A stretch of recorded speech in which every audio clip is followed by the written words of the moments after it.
Hi, well I'm going to do a study vlog today on The Great Gatsby, and today I'm going to look at chapter 3. Now chapter 3 is the first time that Nick Carraway gets invited to one of Gatsby's lavish parties, and there's a sense of excitement and anticipation as he's finally going to hopefully meet Gatsby himself. Now one thing that's really interesting about this is that there's this mass amount of people around Gatsby at all times, and Nick obviously feels quite separate from this social set. They're wealthy people, they're driving their cars around, their automobiles. Nick says, I was sure they were selling something, bonds or insurance or automobiles. They were at least agonisingly aware of the easy money in the vicinity and convinced it was theirs for a few words in the right key. There's people everywhere and they all have got something to sell. They sniff out the money, and they want to be drawn in by the lure of success and power. But as we're going to see as the novel progresses, all of this is really an illusion that Gatsby has managed to create around him, a kind of mirage in the desert.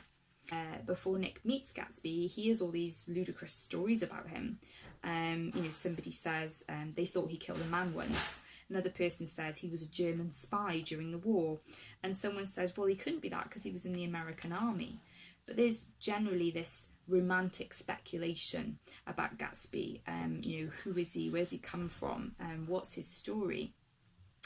And what's really interesting is that Nick goes into like the library inside and he finds this random stout middle-aged man in there with enormous owl-eyed spectacles, and he looks at all the books and he says they're real, and Nick's a bit like, well yeah, of course they're real, and this guy just can't get over it. He takes the books off the shelves and he's like thumbing through them. They're absolutely real pages, and here, let me show you. See, it's a bona fide piece of printed matter. This fella's a regular Belasco. Now, Belasco was a Broadway producer famed for his realistic sets, and I think it's really interesting that this man has sort of just gone to the core of what's going on here. This whole house is a set. This whole house is a carefully constructed illusion, and basically he's commenting on how good Gatsby's done it. He's not convinced by it. You can see by the language he's using of Belasco, he can see that it's fake, but he's saying, wow, this is really almost real, and he's gone to a lot of effort to create the depth of illusion here. He says, what thoroughness, what realism, knew when to stop to, didn't cut the pages, but what do you want? What do you expect? And Nick's just a bit sort of completely flummoxed by this, and these words wash over him. But I think as readers, we're picking up on these clues that everything's not quite right about Gatsby. There's a few kind of discordant notes here that are showing us that maybe everything's not as it appears to be. It's a bit like being stuck in Wonderland, you're kind of in this parallel universe, and he's like, well, of course the books are real. But with Gatsby, we can't take anything for granted. Now what's funny is that Nick sits there with Jordan Baker and talks to Gatsby, but doesn't actually know it. And what's interesting is the parallel that is drawn between Nick and Gatsby as being very similar ages, similar types of people. So he notices that the man is about my age, and Gatsby actually recognises him and asks about which division he was in the war, and says, oh, I knew I'd seen you somewhere before. And there's that sense of them leading these parallel lives, similar ages, serving in the army at the same time in the First World War.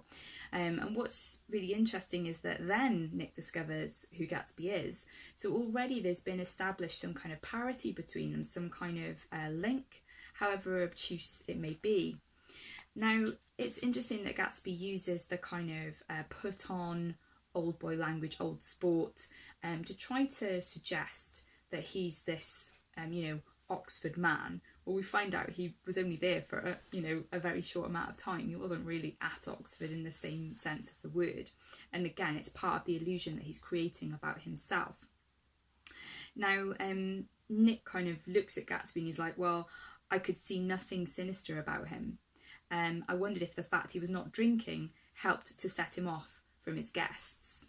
It's interesting that Gatsby doesn't drink. Alcohol numbs the senses, makes you less aware of what is real. And it's really interesting that as Gatsby creates this illusion for everybody else, he himself, by staying sober, that represents him being set apart from this illusion, and he's really aware that it's smoke and mirrors, it's not substantial. Now, there's an interesting incident that occurs right at the end of the chapter where everybody's sort of trying to get themselves home and the party's kind of coming to an end.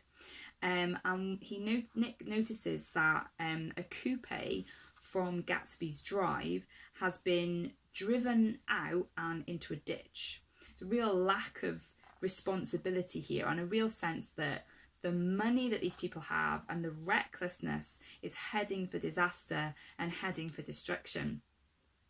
Now, when the owl-eyed man is questioned about this, he says, don't ask me, I know very little about driving, so complete abdication of responsibility. And someone says, well, if you're a poor driver, you oughtn't to try driving at night. But I wasn't even trying, he explained in dignity. I wasn't even trying. It says a bad driver and not even trying.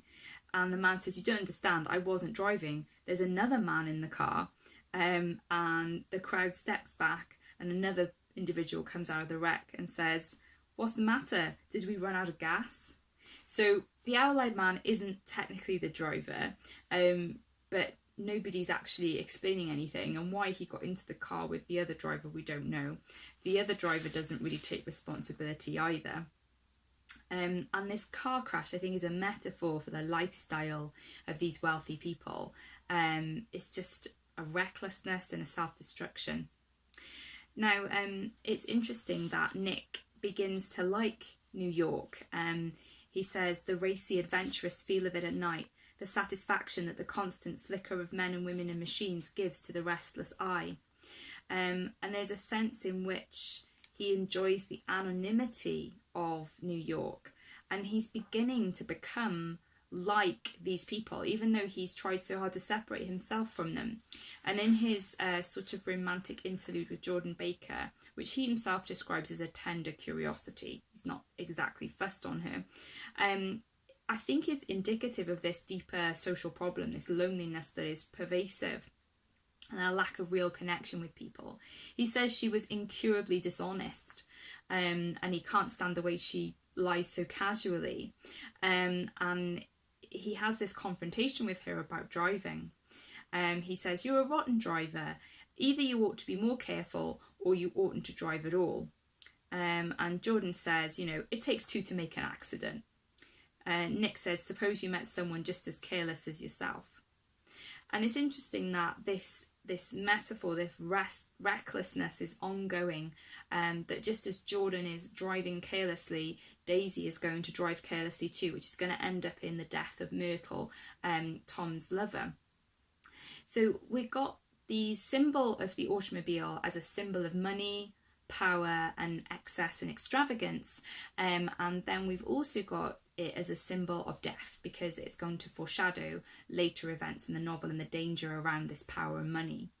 Now, Nick ends the chapter with this great line, I am one of the few honest people that I've ever known. So he differentiates himself from Jordan the liar and says, I'm really honest. But of course, we're led to question if Gatsby is the master of illusion, and Nick has got parallels to Gatsby. Is there a sense in which Nick is exactly the same, just in the way that Gatsby is a self-made man? He's brought himself from nowhere and created an identity for himself. Isn't that what Nick's doing? He's moved to New York, he's creating a new identity for himself. He's trying to sell shares, he's trying to sell bonds or whatever and get into the city, into finance. He's got the girlfriend, he's going along to Gatsby's parties. Well, really, what we see in Nick is an earlier version of Gatsby himself. So we can't believe Nick's so-called honesty. We can't believe it when Nick is separating himself from these people, because little by little, he's getting more and more embroiled into the chaos of their lives. We saw that in chapter 2 when he ended up at Tom's with Myrtle and, the crazy party that was going on. We're seeing it now as he gets involved in Gatsby's emotional entanglements, and we're going to see it as it becomes harder and harder to separate Nick from all these people because he is one of them. Hit subscribe if you'd like to follow my vlog for more updates on teaching, reading and studying.